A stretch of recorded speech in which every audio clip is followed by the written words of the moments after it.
Thank you both for agreeing to speak with Blue Jersey. The Democratic Party is a big tent party, and the two of you come from different ends of the political spectrum within the Democratic Party. How has that affected your leadership styles, and how do you two resolve differences? Well, I think, well, first off, we're geographically from different ends, too. I'm from the very southern part of the state, Loretta's from the very northern part of the state. But I think, Loretta helps bring a different perspective than where I live, and we listen to each other. And the amazing thing is I got a lot of respect for Loretta, and she's been a phenomenal... That's amazing? No, she's been a phenomenal majority leader for me, and it's been a pleasure to work with her. Not amazing. I'm not perfect, but we work very well together. Senator Weinberg? I will second that. I don't think we come from diametrically opposed philosophic differences. We have geographic differences, like a certain lifestyle differences, obviously different genders. But I think that we have that we complement each other in terms of issues that are important and are important to the big tent that we both represent and that we want the Democratic Party to represent. Yeah. Moving on to some of the issues. When can New Jersey property owners see real tax relief? Well, when the numbers actually work out to what the governor said. Unfortunately, the governor gave us a phony budget. And we knew it was a phony budget, but he gets to certify the numbers. And he actually has all control over those things. So this is his budget. We put the money in for a tax cut, but unfortunately, he was predicting 7 or 8% rateable growth. 7%. When the whole country is looking at 3. This is an election year budget a year in advance, and people don't believe him because his numbers aren't working out. I wish they did. Because if they worked out, that means more people are working. The economy's better, but unfortunately, in Chris Christie's world, we're approaching double-digit unemployment because he has not done anything to address the economy and jobs. The governor has vetoed several high-profile bills, including marriage equality and the ban on fracking wastewater. In past interviews, you've said there would be an attempt to override the marriage equality veto once the votes were there. Senator Weinberg, how are we doing on that? Yeah, well, we are, we only get one chance at the override. And we have to do it within the confines of this legislature, but we have time to do it. So I think with the leadership of the Senate President, we're going to find the right time. We even have time after next year's election.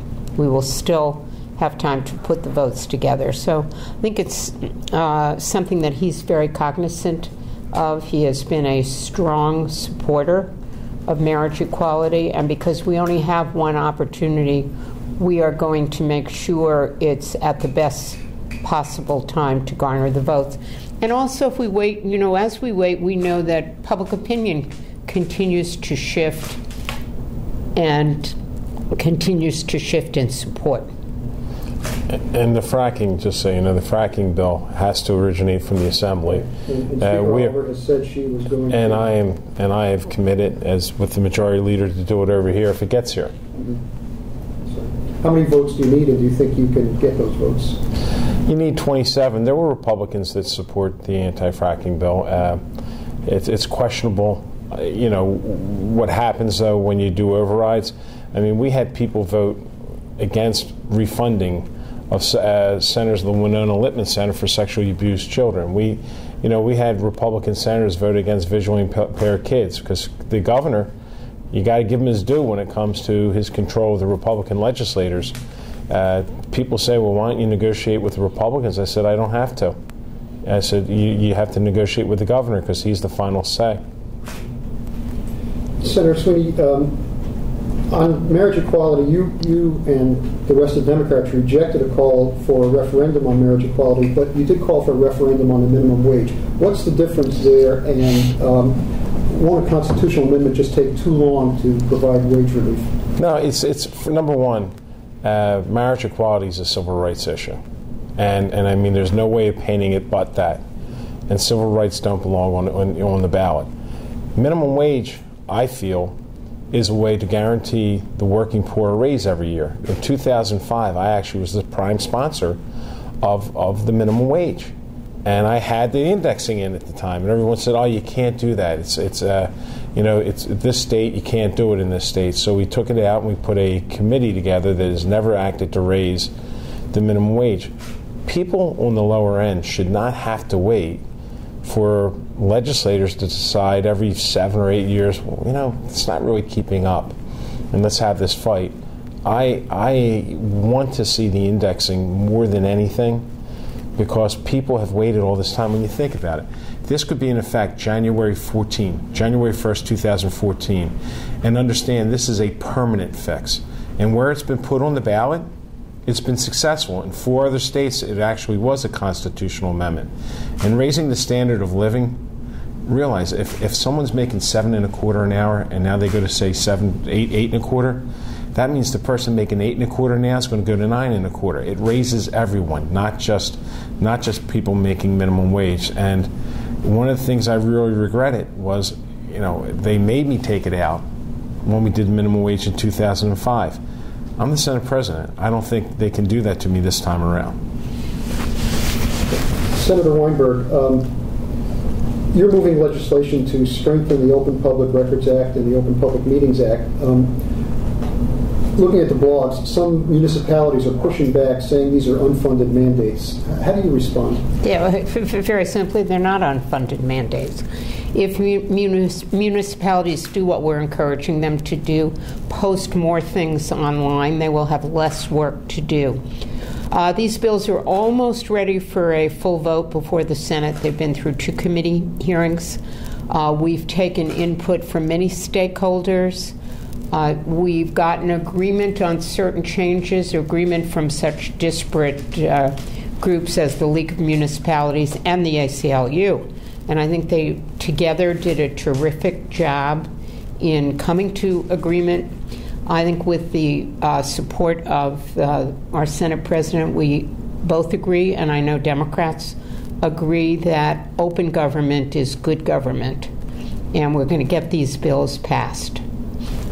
Speaking of transparency, I guess today there's going to be an attempt to override the oversight of the Port Authority. Do you have enough votes to do that?